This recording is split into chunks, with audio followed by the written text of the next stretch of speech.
आज सुबह ही से रशीदुल हसन और कमर अली मुराद का इंतज़ार कर रहा हूँ यहाँ सड़क पे खड़े होके। कुछ व्यूअर्स मुझे ये कहते हैं कि मैं किसी कमरे में बैठ के उन्हें तारीख़ के वाक़यात सुनाऊँ। ये मैं कर नहीं सकता क्योंकि लाहौर और उसके गिरदोनवा में बल्कि पूरे पाकिस्तान में तारीख़ जगह जगह मुजस्सम है, इमारतों की सूरत में, मकाबिर की सूरत में, मज़ारों की सूरत में, गौशालों मंदिरों की सूरत में, गुरुद्वारों की सूरत में, हवेलियों की सूरत में जगह जगह तारीख़ बिखरी है। मैं कैसे एक कमरे में बैठ के व्लॉग बनाया करूं?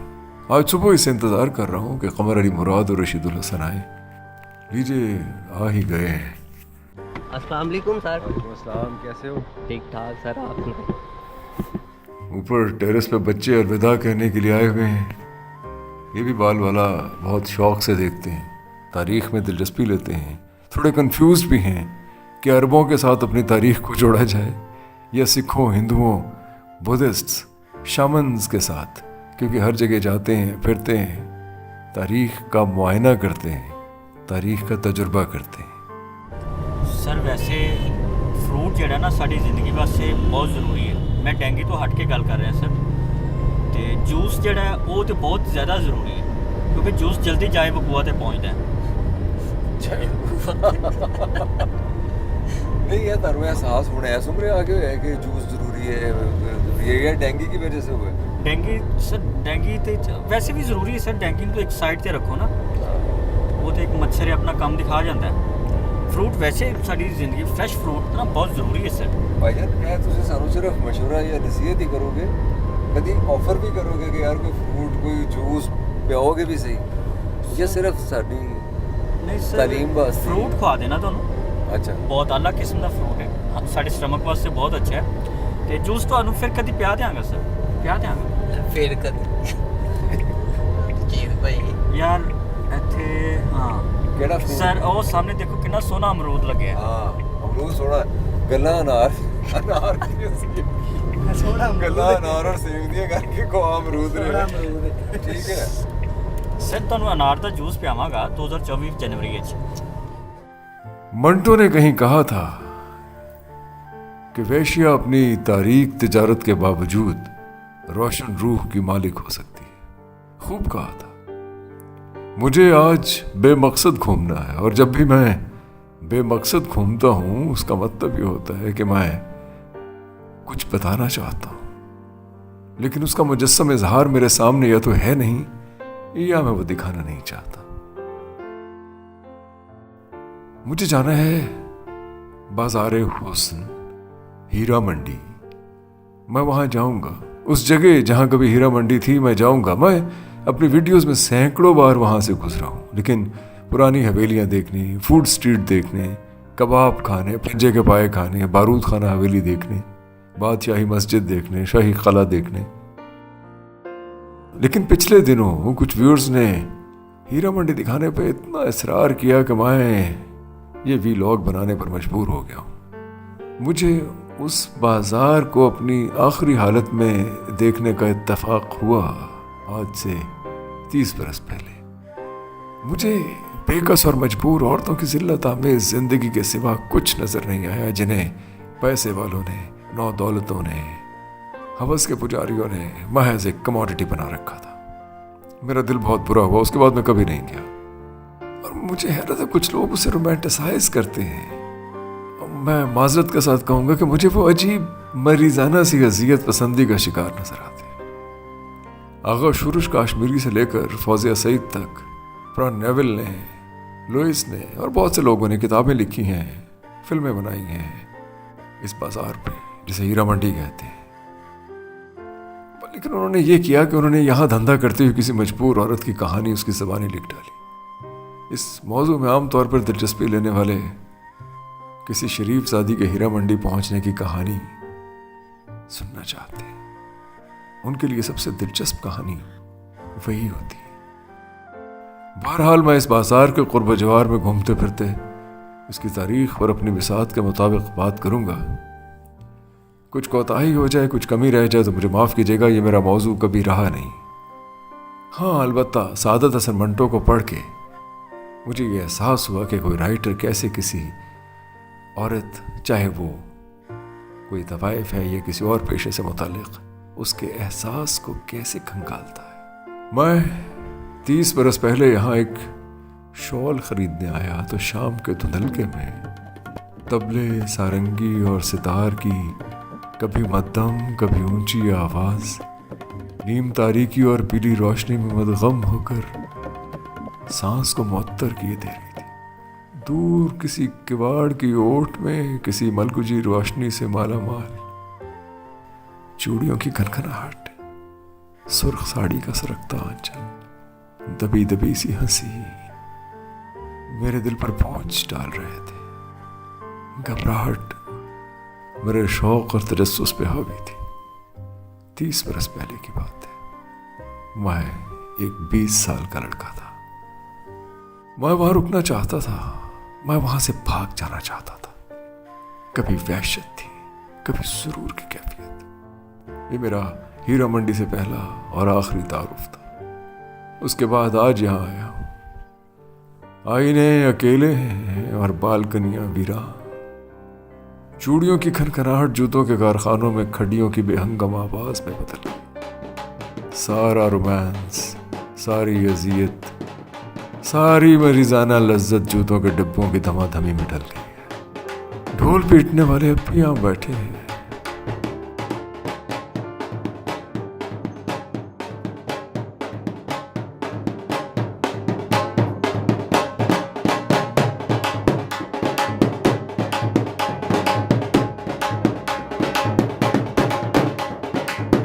ਤੇ ਮਾਸ਼ਾਅੱਲਾ 5ਵੀਂ ਪੀੜ੍ਹੀ ਤੋਂ ਆ ਰਿਹਾ ਸਾਡੀ पूरी भी जाते आ रहे जी। 5वीं पीढ़ी तो ਜੀ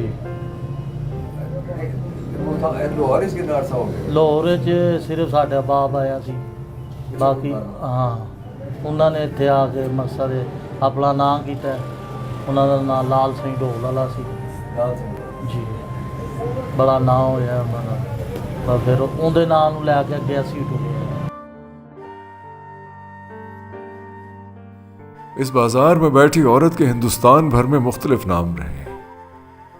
शुमाली हिंदुस्तान में तवाइफ, जुनूब में देवदासी, बंगाल में बाईजी, गोवा में नाइकन और फिर बरतानवी दौर में नाचकर, कस्बी, वेश्या, जाने क्या क्या नाम रहे।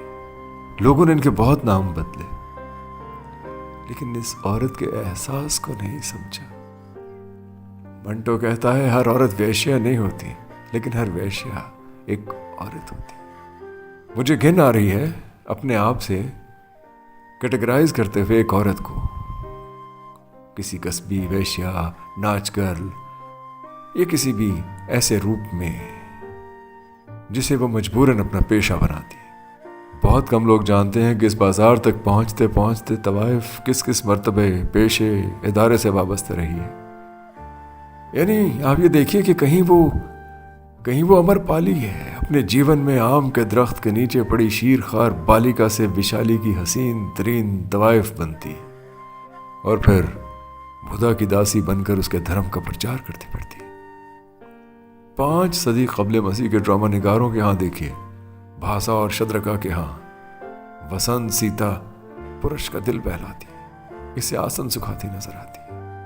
19वीं सदी में उमराव जान अदा तख्लीक होता है तो लखनऊ के कोठों की कहानियां और ही रंग में सामने आती। और फिर मंटो आते, तवाइफ के एहसास को हर पहलू से टटोलते। शौरा ने तवाइफ की हर अदा को मौजू बनाया। किसी ने मरघट का फूल कहा तो किसी ने शाखे गुलाब, किसी ने कैफ मुजस्सम कहा तो किसी ने शौक़ सराप, किसी ने नाज़ा वशवा वदा कहा तो किसी ने सफीना गम दिल। लेकिन हिंदुस्तान की तारीख में तवाइफ का तसव्वुर बदकिस्मती से औरत को चादर और 4 दीवारी तक महदूद रखने से ममलू है। मैं जानता हूं बहुत से लोग इस बात पर एतराज़ करेंगे, तशनाम तराजी करेंगे, मुझे बुरा भला कहेंगे, लेकिन यह हकीकत है। हमने जब औरत को इल्म कमाल से दूर रखा, इनफरादी आज़ादी को सलब किया, नेकी बदी और इज्जत और हुर्मत के तसव्वुरात उसके साथ नथी किए, उसको मिल्कियत समझा, पढ़ने लिखने से दूर रखा, तो एक औरत को عورت کو کچھ کرنا تھا اپنے کریٹو پوٹینشل کو یوز کرنے کے لیے. اس نے اپنی تخلیقی قوت کو استعمال تو کرنا تھا. اس نے اپنے جذبات کا اظہار کہیں تو کرنا تھا. کہیں مجبوری میں, کہیں محجوری میں, کہیں محبت کی چوٹ کھا کے. جب ہم نے عورت کو حرم سراؤں, زنان خانوں اور چار دیواری تک محدود کیا تو اس نے اپنے جمالیاتی حس اور اپنے کریٹو پوٹینشل کو کوئی تو اظہار دینا تھا. عورتوں نے رقص و موسیقی, شعر و نغمہ, سخن فہمی اور آرائش و آداب کی طرف توجہ دی. ہندوستان میں مغلوں کے آنے سے بہت پہلے عورتیں تفریح کا سامان مہیا کرتی تھیں. یہ بھی اعتراض ہوتا ہے کہ ہم ہندوستان کی تاریخ کو مغلوں ہی سے شروع کیوں کرتے ہیں, اور یہ بجا ہے. یہ اعتراض بالکل درست ہے. لیکن قصہ کچھ یوں ہے کہ ہندوستان کی ہزاروں برس کی تاریخ میں کبھی طوائف کا پیشہ انسٹیٹیوشنلائز نہیں ہوا. مغلوں نے ان عورتوں کے فن کو قدر عزت بخشی. آئین اکبری میں لکھا ہے کہ مرد پکھاوج اور رباب بجاتے ہیں جبکہ عورتیں گاتی اور ناچتی. اکبر نے ناچنے گانے والیوں کو کنچنی کہا, یعنی زرگار والی. شہزادے اور شرفا انہیں دعوتوں پر بلاتے ہیں. مرد پونگی, میردنگ, جھانجھ, گھگری, سارنگ بجاتے. عورتیں گھنگرو پہن کر ناچتی. یہ ایک طائفہ تھا. جب سے ہیرا منڈی کی دور اچھا ہی تھا, کاروبار تھا, سکون تھا, لوگوں میں پیسہ بھی ہوتا رہا. جس کام پہ عروج پہلے تھا وہ عروج نہیں آ سکتا. ابھی کو کون خریدتا ہے؟ یہ جو کرسچن لوگ ہیں وہ اپنی عبادت کرتے ہیں, عیسائی لوگ ہیں, ہندو ہیں, سکھ ہیں. سکھ اپنا بھجن گاتے ہیں. مذہبی کام رہ گیا اب. یہ تو دادے پردادے سے آپ یہ کام کرتے چلے آ رہے ہیں, اور کام اگر ختم ہو گیا آپ چھوڑتے کیوں نہیں کام؟ یار ہم کیا کریں گے, اور ہمیں کوئی کام آتا ہی نہیں ہے. اور گنیریا بھیجنا شروع کر دیں.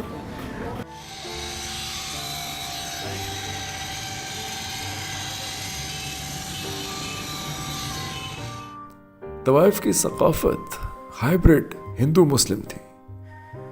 شمالی ہندوستان کی طوائفوں کو دولت, طاقت, عزت اور سیاسی رسائی حاصل تھی. یہاں تک کہ سردھنا کی حکمراں بیگم سمرو اپنی پیشہ ورانہ زندگی کا آغاز طوائف ہی کے طور پہ کرتی ہیں. یہ 1753 سے 1836 کا دور ہے. آپ اودھ کے نواب واجد علی شاہ کی بیگم حضرت محل کو دیکھ لیجئے, وہ بھی ایک طوائف ہی تھی. عمراء اور شرفاء طوائفوں کے ساتھ تعلق کو فخر سمجھتے تھے, اور بعض اوقات ان کی ساکھ طوائفوں ہی کے دم سے قائم رہتی تھی. مثلاً 1913 میں حکیم مہدی جو اودھ کے وزیر اعظم بنے, اپنی کامیابی کے لیے ایک طوائف کے مرہون منت تھے جس کا نام تھا پیارو. کہتے ہیں طوائف نواب جان مرزا غالب کی غزلیں نہ گاتی تو شاید ان کی دہلی میں ایسی پہچان نہ بن پاتی. مرزا غالب نہ بنتے. مرزا غالب کی غزل دربار تک نہ پہنچتی, عوام تک نہ پہنچتی. گوہر جان کلکتے والی کو کون نہیں جانتا. آرمینیائی باپ اور برطانوی ماں کی بیٹی گوہر جان ہندوستان میں پہلا گیت ریکارڈ کروایا. 1902 سے 1922 تک انہوں نے 600 سے زیادہ گیت ریکارڈ کروائے, اور ہر گیت کے آخر میں بڑے ٹھسے سے کہتی تھی, مائی نیم از گوہر جان. اکبر الہٰبادی سے ملاقات ہوئی تو انہوں نے یہ شعر کہا, خوش نصیب آج جہاں کون ہے گوہر کے سوا, سب کچھ خدا نے دے رکھا ہے شوہر کے سوا. قرۃ العین حیدر نے گردش رنگ چمن میں لکھا کہ جب فیروز شاہ مہتا نے گوہر جان کے گیت کی تعریف کی تو گوہر جان نے انگریزی میں اچھی خاصی تقریر جھاڑ دی. ان کا کہنا تھا کہ عربی, فارسی, فرینچ اور انگریزی میں طاق تھی گوہر جان. گیت تو خیر انہوں نے بہت سی زبانوں میں گائے.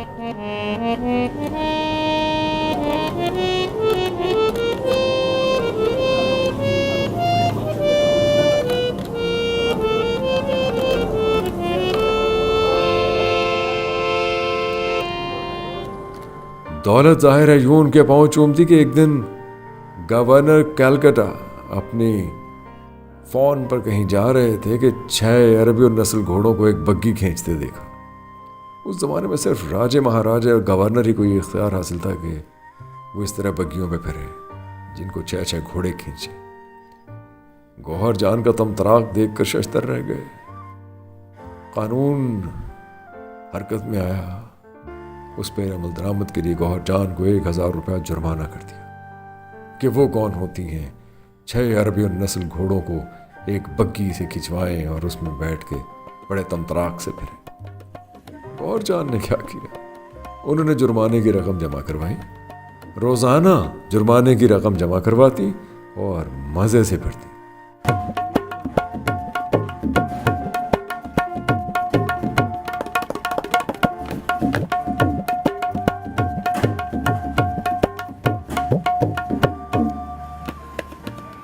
लाहौर की तवाइफें भी अदब व आदाब में कम नहीं थी।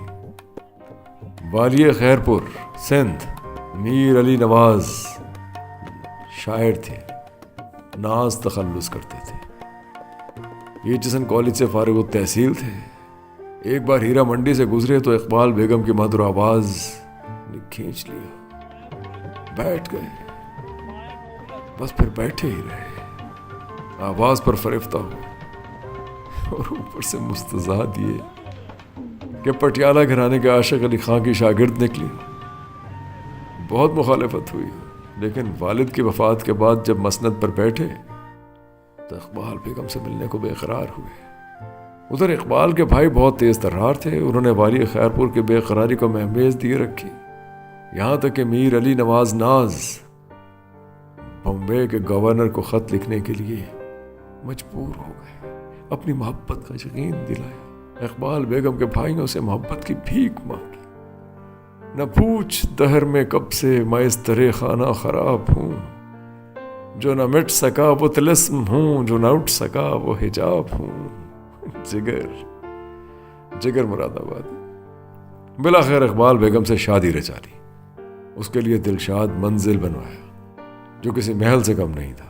दिलशाद बाग बनवाया गया, सहरा में तख्त बनवाया गया।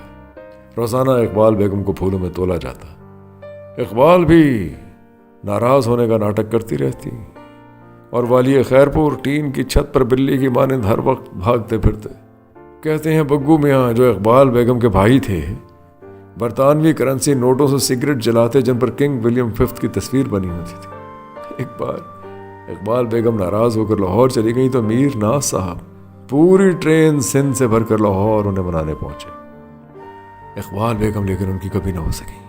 अलबत्ता आखिरी दिनों में वो इकबाल बेगम की संगदिली से बहुत कबीदा खातिर हुए, कहीं सहरा में बसेरा कर लिया। इकबाल उनसे मिलने पहुंची लेकिन वो नहीं मिले। 1935 में इंतकाल कर गए। कुछ हम ही जानते हैं लुत्फ तेरे कूचे का, वरना फिरने को तो मखलूक खुदा फिरती है। लोग आते सन, बड़ी बड़ी दूरों आते सन गाना सुनने वास्ते। उदो 1 रुपए की कापी होती सी, 1 रुपए की कापी कापी चलती सी उदो। अच्छा, वो जो लोग गल करते हैं कि कापी पखिया च मारते सन ते ये ते वो इंज करके कापी फड़ी, पिन कड्ढी ते इंज सुख देंगे सन। बड़े बड़े रियासत जेडे रियासत उधर है सन, जेडे चौधरी सन वो भी इतने आते सन। ते बाजार बड़िया खूबसूरत औरतें होंदियां सन, बहुत अच्छियां खूबसूरत। सजियां सज बन के उन्होंने 11 बजे इधरों आना ते अपने कमरे च बह जाना। पिछे उन्होंने उस्तादा ने बह जाना तबले सरंगी लैके। अच्छा, हाँ जी, कमरे अच्छा, कपड़े शपड़े कैसे पाते होते हैं? कपड़े ड्रेस बड़ा अच्छा। अच्छा, हाँ, मैकअप तो ड्रेस यही तो चीज़ां ने जड़ियाँ रात नूं जेड़े लिशकारे मारदियां ने। नहीं है दसो कि किस लोग कितों कितों आते सर, किस तरह के आते? बड़ी बड़ी दूरों आते सन लोग, गड्डियां गुड्डियां ते कारां ते आते सन, कारां ते उधर लानियां इधर लानियां कारां ते। बड़े बड़े रईस आए ने इत्थे। तेन वो कहते हैं रईस आए भी बड़े ने ते लुट के गए ने। अच्छा, लुट के हाँ, लेंदियां कुछ लोग ऐसे मैं देखे ने इत्थे कि बड़े रईस आए ने ते इत्थे जोगे रह गए ने, इश्क दे विच पागल हो गए। ਇੱਥੇ ਮੈਂ ਦੇਖਿਆ ਉਹਨਾਂ ਦੇ ਬਾਲ ਖਿਡਾਉਂਦੇ ਵੇਖਿਆ ਮੈਂ ਆਪਣੀ ਉਮਰ ਦੇ ਵਿੱਚ। ਤਵਾਇਫਾ ਦੇ ਆ ਬੱਚੇ ਖਿਡਾਉਂਦੇ ਨੇ ਕਿਉਂਕਿ ਉਹਨਾਂ ਦੇ ਤੇ ਬੜੇ ਸਨ, ਪਿਆਰ ਕਰਦੇ ਸਨ ਉਹਨਾਂ ਨਾਲ। ਜਿਸ ਤਰ੍ਹਾਂ ਉਹਨਾਂ ਕੋਲ ਕੁਝ ਨਹੀਂ ਰਿਹਾ ਤਾਂ ਫਿਰ ਐਸੇ ਜੋਗੇ ਰਹਿ ਗਏ। ਦੱਸਿਆ ਕੀ ਗੱਲ ਹੈ, ਮੈਂ 18 ਸਾਲ ਦਾ ਹੈਗਾ ਸਾਂ, 19 ਸਾਲਾਂ ਦਾ ਜਿਹੜੇ ਹੋਇਆ ਮੇਰੀ ਸ਼ਾਦੀ ਹੋ ਗਈ। ਲੋ ਜਦੋਂ ਸ਼ਾਦੀ ਹੋ ਗਈ ਮੈਂ ਪਿਛਲੇ ਪੇਸ਼ਤਰ ਹੀ ਗ੍ਰਿਫਤਾਰ ਹੋ ਗਏ। ਮੈਂ ਪਿਛਲੇ ਪਾਸੇ ਰਹਿਣਾ, ਤਹਿਸੀਲ ਬਾਜ਼ਾਰ ਹੈ ਪਿਛਲੇ ਪਾਸੇ, ਥਾਣੇ ਦੀ ਬੈਕ ਸਾਈਡ ਮੈਂ ਤੇ ਸਮਝ ਗਿਆ। ਇੱਥੇ ਮੈਂ ਰਹਿਣਾ। ਅੱਛਾ, ਤੇ ਮੈਂ ਦੁਕਾਨ ਇੱਥੇ ਵੀ ਕਰਨਾ ਸਾਂ। ਬੜੀਆਂ ਆਈਆਂ ਨੇ। ਨਹੀਂ ਗਾਣਾ ਗੁਣਾ ਤਾਂ ਸੁਣਦੇ ਹੋ ਨਹੀਂ ਨਹੀਂ ਗਾਣਾ ਨਹੀਂ ਸੁਣਿਆ ਅੱਜ ਤੱਕ। ਨਾ ਨਾ, ਕਿਉਂਕਿ ਮੈਂ ਮਹੱਲੇ 'ਚ ਬੈਠਾ ਹੈ, ਇਹ ਨਾਲ ਹੀ ਮੇਰਾ ਘਰ ਹੈ। ਅੱਛਾ, ਜਿਹੜੀ ਗਾਣੇ ਗਾਣਾ ਨਹੀਂ ਹੁੰਦੀਆਂ ਸਨ ਉਹਨਾਂ ਨੂੰ ਮਤਲਬ ਬਾਹਰ ਵਾਲਾ ਹੀ ਤਸੱਵੁਰ ਕੀਤਾ ਜਾਂਦਾ ਸੀ।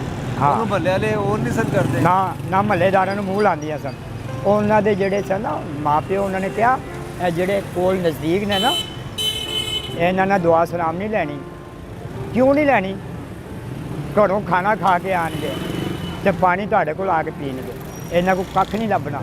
ਅੱਛਾ, ਆ ਗਈ ਸਮਝ ਗੱਲ? ਜਿਹੜੇ ਦੂਰੋਂ ਆਣਗੇ ਉਹ ਖਾਣਾ ਨਹੀਂ ਖਾ ਕੇ ਆਣਗੇ। ਨਹੀਂ ਆਣਗੇ, ਉਹ ਮੇਰੇ ਕੋਲ ਹੀ ਖਾਂਦੇ ਸਨ। ਮੇਰੀ ਸਾਹਮਣੇ ਫਿਰ ਦੁਕਾਨ ਹੋ ਗਈ, ਉਹ ਸਾਹਮਣੇ ਸੱਸਰ ਪਾਣ ਵਾਲੇ ਦੇ ਨਾਲ।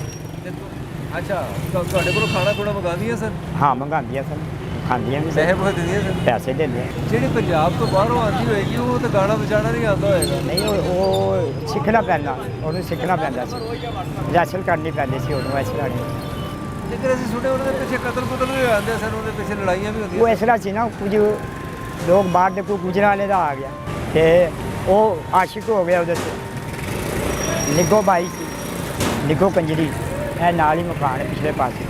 ਤੇ ਉਹਨੇ ਕਿਹਾ ਜੀ ਖਰਚਾ ਲਈ ਜਾ, ਤੂੰ ਮੇਰੇ ਚੁੱਪ ਕਰਕੇ ਬੈਠੀ ਜਾ।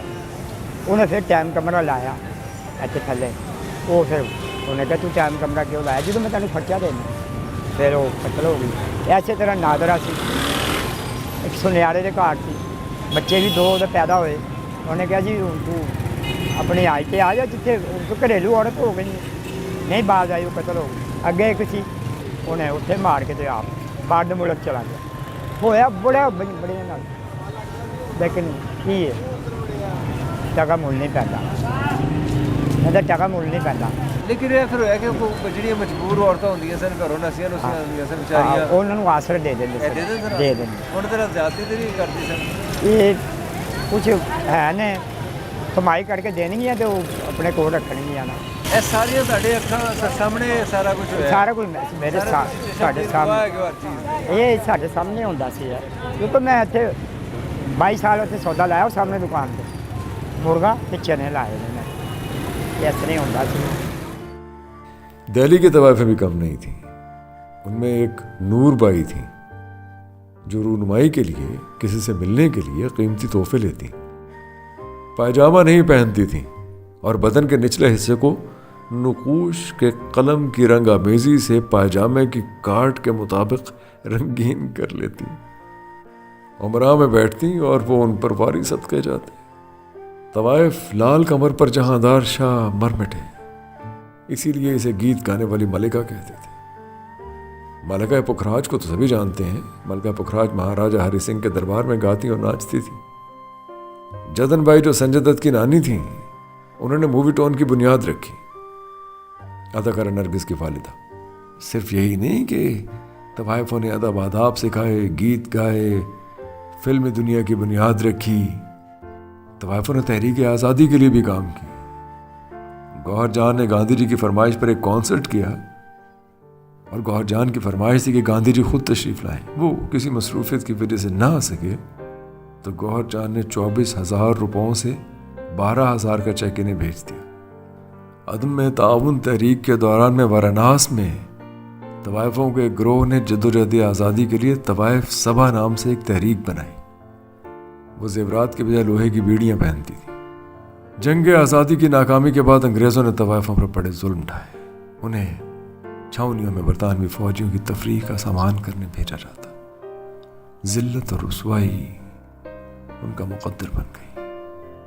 तहरीक आज़ादी की हिमायत की पादाश में उन्होंने बहुत रुसवाई भुगती। वो तवाइफें जो फनपारों की मूजद थी, उन्हें मकबूल करने का सबसे अहम ज़रिया थी। कथक, दादरा, ठुमरी में दरक रखती थी, गज़ल में कमाल रखती थी। जंग आज़ादी के बाद फौजियों के लिए रक्स करने और जिस्मानी लज्जत का सामान बनने तक रह गई। नहर स्वीज़ के खुल जाने से बहुत सी मेम साहिबाएँ भी हिंदुस्तान आने लगीं और अपने साथ विक्टोरियन अखलाकियात के तसव्वुरात भी लाईं। We saw it through your YouTube video and that's why we came. Thank you so much. Good to see you. Thank you. Are you guys going upstairs? जी जी आपने ऑलरेडी अभी कर लिया. Okay. Thank you so much. You watched the Yeah, we watched it. Very good. Good to you. Thank you so much.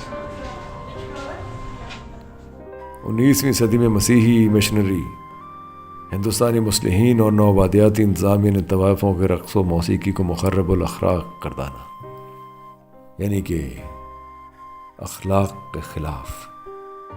Aahista Aahista आदाब का सिखाना तो दूर रहा, घर से भागी, मोहब्बत में धोखा खाई, गुर्बत की मारी, घरेलू तशद्दुद से भागी, हर तरह की मज़लूम औरत इस बाज़ार में आ बैठी। तफरीह का सामान नाचने गाने से जिस्म की बेसूद पुकार तक पहुँच गया। तक़सीम के बाद तवाइफ़ों के पूरे घर की जिम्मेदारी उठाने वाले अपनी दुकान बढ़ा गए और हीरा मंडी में भी रक़्स और जिस्म फरोशी के दरमियान बारीक सी लाइन रह गई। आहिस्ता आहिस्ता हीरा मंडी में नौ दौलतों ने डेरे जमाने शुरू कर दिए।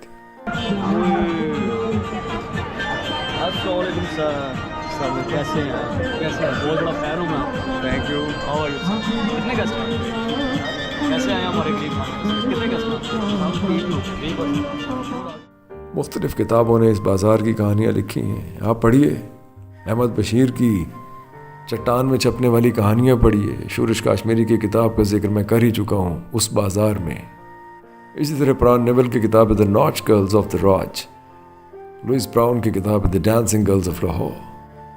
ये सब बड़ी अहम किताबें हैं। ख़वातीन घरों से भागकर, मोहब्बत में धोखा खाकर, बिकने के बाद भूख से तंग आकर, अदाकारा बनने के शौक़ में अगवा होकर, जुए में हार कर, तवाइफ़ों के यहाँ पैदा होकर, गर्जिए के सितम रसीदा औरतें यहाँ जिस्म फरोशी करने लगी। कुछ पर लोग बाग आशिक होते रहे, किसी पर मर्दानगी का तसल्लुत जमाते, किसी को मिल्कियत बनाने की कोशिश करते, किसी के लिए कत्ल व गारत होती, किसी पर धन दौलत लुटाते, और गाहे गाहे इस्लामाइजेशन शुरू हो गई, जिसके नतीजे में नाच गाना ही ज़ेरे अताब आ गया, कुजा जिस्म फरोशी का धंधा चलता।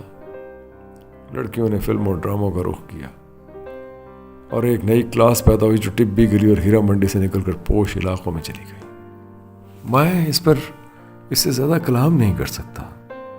मजबूर औरतें, महजूर औरतें, मुआशी हालात से तंग औरतें, समाज की डसी हुई औरतें, सख्त गिर बाप की डांट डपट सहती औरतें, जाने कहाँ कहाँ से अपने ख्वाब पूरे करने के लिए, मुआश की जिम्मेदारियां निभाने के लिए, पेट का दोज़ख भरने के लिए, कहाँ से किस किस मजबूरी से इस बाजार में औरत आकर बैठी।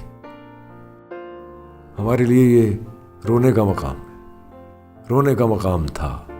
हमने औरत की मजबूरी को, महजूरी को बहुत बुरे तरीके से एक्सप्लॉइट किया। बड़े बड़े शरीफजादे यहाँ आते, अपना गंद उड़ेलते और चले जाते। सादत हसन मंटो का हतक एक खूबसूरत अफसाना है, एक तवाइफ के एहसास पर मबनी अफसाना। आप ज़रूर पढ़िए, हमारे साथ रहिए, अपने कमेंट कीजिए, अपनी राय दीजिए। आपकी राय हमारे लिए बहुत मुकद्दम है। ठंडे ठंडे झोंके जब गालों को सिखलाए, तपती तपती गिरले जब बालों को छू जाए, प्यार में कसने को, बाहों में बसने को, मन मेरा लड़ जाए, ख्वाब जगा जाए। ऐसा कोई साथी हो, ऐसा कोई प्रेमी हो, प्यास दिल की बुझा जाए, नीले नीले ऊपर पर चाँद जब आए।